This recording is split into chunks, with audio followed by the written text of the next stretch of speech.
দেশি কই মাছ কুটে বেছে পরিষ্কার করে নিয়েছি। আর এই কই মাছ আমি লাউ শাক দিয়ে রান্না করব, আর সাথে কিছু বিচিওয়ালা সিমও অ্যাড করব।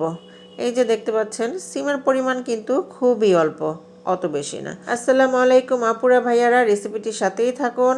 তাহলে চলুন মূল রান্নায় যাওয়া যাক। প্রথমে কই মাছের মধ্যে লবণ আর হলুদ মাখিয়ে নেব, কারণ মাছগুলোকে আমি ভেজে রান্না করব। তাই লবণ হলুদ পরিমাণ মতো দিয়ে এই যে ভালো করে মাখিয়ে নিচ্ছি, আর মাছগুলোকে মেরিনেট করে আমি 2-3 মিনিটের মতো রেখে দেব। চুলায় কড়াই বসিয়ে পরিমাণ মতো তেল গরম করে নিয়েছি, আর একে একে কই মাছগুলোকে কড়াইয়ে ছেড়ে দিচ্ছি। কই মাছগুলোকে হালকা ভেজে নেব, এপিট ওপিট ঘুরিয়ে কই মাছগুলোকে ভেজে নিচ্ছি। কই মাছগুলো কিন্তু ভাজা হয়ে গিয়েছে। এখন কই মাছগুলোকে কড়াই থেকে তুলে আলাদা করে নিচ্ছি। অবশিষ্ট তেলে এখন দিয়ে দিচ্ছি পেঁয়াজ কুচি। পেঁয়াজগুলোকে আমি বাদামি রং করে ভেজে নেব, আর পেঁয়াজগুলো বাদামি রং হতে হতে আমি কিন্তু মশলা আন্দাজ করে মেপে নিয়েছি। দেখতেই পাচ্ছেন পেঁয়াজগুলো বাদামি রং হয়ে গিয়েছে, আর আমি এখানে হলুদ গুঁড়া, মরিচ গুঁড়া, আদা রসুন বাটা, লবণ এগুলো আন্দাজ করে নিয়েছি। আসলে মশলাটা যে যেমন খান তেমন আন্দাজ করে দেওয়াটাই ভালো। মরিচ কেউ বেশি খান কম খান, তো ওই আন্দাজ করে দিলেই ভালো হয়। তো মশলাগুলো পুড়ে যাতে না যায় এই জন্য আমি একটু পানি অ্যাড করে দিয়েছি। ভালো করে নেড়ে চেড়ে এই মশলা কষানোর মাঝেই কিন্তু আমি বিচিওয়ালা সিমগুলোকে দিয়ে ভালো করে কষিয়ে নেব। সিমগুলো কিন্তু খুব ভালোভাবে কষানো হয়ে গিয়েছে, দেখতেই পাচ্ছেন আপুরা ভাইয়ারা মশলা থেকে তেল ছেড়ে দিয়েছে। আর এখন কিন্তু আমি ধুয়ে পরিষ্কার করে নেওয়া এই যে লাউ শাকগুলোকে অ্যাড করে দিচ্ছি। যে কোনো শাক রান্নার ক্ষেত্রে আপুরা ভাইয়ারা মশলা একটু কম দেওয়ার চেষ্টা করবেন, তাহলে কিন্তু শাকের ঘ্রাণ এবং স্বাদ অটুট থাকে।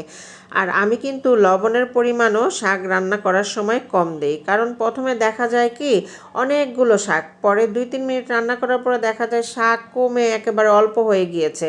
আর শাকের পরিমাণ বেশি দেখে লবণ যদি প্রথমেই বেশি পরিমাণ অ্যাড করে ফেলি, তখন কিন্তু এই মজার শাক খেতে আর স্বাদের হবে না, বিষাদের হয়ে যাবে। তো এই যে আপুরা ভাইয়ারা কথা বলতে বলতে আমি কিন্তু শাকগুলোকে মশলার সাথে ভালো করে নেড়ে চেড়ে দিয়েছি। আর এখন ঢাকনা দিয়ে ঢেকে 3-4 মিনিটের মতো রান্না করে নেব। 3-4 মিনিট পর আপুরা ভাইয়ারা দেখতেই পাচ্ছেন শাকগুলো কমে একেবারে অল্প হয়ে গিয়েছে। আমি কিন্তু শাকগুলোকে খুব ভালোভাবে কষিয়ে নিয়েছি, আর এখন এখানে ঝোলের জন্য পানি অ্যাড করে দিলাম।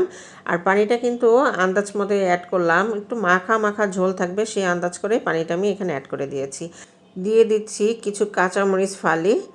এখন আরও কয়েক মিনিট রান্না করে নিব, মানে একটা বলক আসা পর্যন্ত আমি এটাকে রান্না করে নিব। এই তো বলক চলে এসেছে, দেখতে পাচ্ছেন আপুরা ভাইয়ারা। এখন আমি ভেজে রাখা মাছগুলোকে অ্যাড করে দিচ্ছি, আর মাছগুলোকে অ্যাড করে দিয়ে আমি এটাকে ঢাকনা দিয়ে ঢেকে আরও 5-7 মিনিটের মতো রান্না করে নেব। চলে এলাম 5-7 মিনিট পর, আর দেখতেই পাচ্ছেন ঝোলের পানি অনেকটা টেনে গিয়েছে। আর আমি এখানে ভাজা জিরা গুঁড়ো অ্যাড করে দিলাম, কিছু ধনিয়া পাতা কুচি অ্যাড করে দিচ্ছি। ধনিয়া পাতাগুলো কিন্তু ফ্রেশ। খুন্তি দিয়ে হালকা হাতে একটু নেড়েচেড়ে দেব, খুব বেশি নাড়াচাড়া করা যাবে না, যেহেতু মাছগুলো সিদ্ধ হয়ে গিয়েছে, ভেঙে যাওয়ার পসিবিলিটি আছে। তো যাই হোক, এখন আমি আবার ঢাকনা দিয়ে ঢেকে 2-3 মিনিটের মতো রান্না করে নেব। চলে এলাম এই যে লাউ শাক দিয়ে কই মাছের ফাইনাল লুকটা দেখানোর জন্য। আপুরা ভাইয়ারা দেখতেই পাচ্ছেন তরকারিটা কতটা লোভনীয় লাগছে, গরম ভাতের সাথে কিন্তু খেতে অসাধারণ লাগবে। তো আমার রেসিপিটা ভালো লেগে থাকলে সবাই লাইক কমেন্ট করে পাশে থাকবেন। আজকে এখানেই বিদায় নিচ্ছি, আল্লাহ হাফেজ।